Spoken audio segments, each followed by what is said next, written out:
I am not a lawyer, and nothing in this video or series constitutes legal advice. The information I provide is for general understanding and discussion only. Always consult a qualified attorney for guidance specific to your situation. Hi, this is Michelle from LMA, and this is video 4 of our series on the DTC Ban deep dive.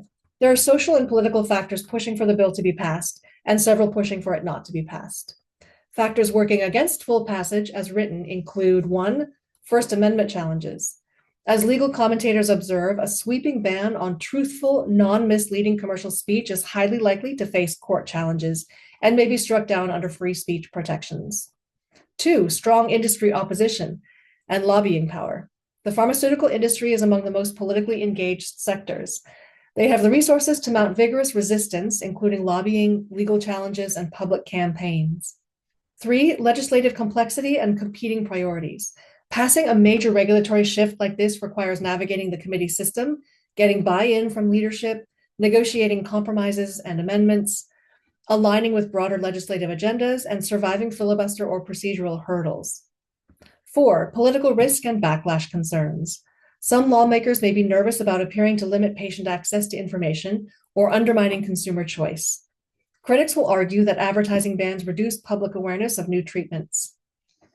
5. Incremental versus radical approach. Because the bill is quite sweeping, legislators might prefer to introduce narrow reforms first.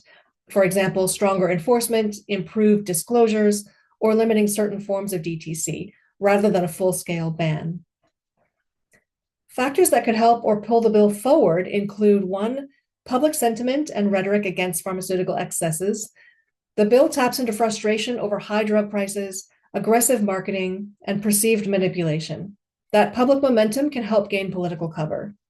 2. Alignment with administrative policy and executive pressure. The presidential memorandum, which I address in a different video, pushing for stricter oversight signals a policy preference from the executive side. 3. Small bipartisan interest in regulating pharma advertising. Even among some Republicans, there's occasionally receptivity to reforming aspects of pharmaceutical marketing, for example, transparency, penalties for misleading ads. Some previous bills have had bipartisan elements.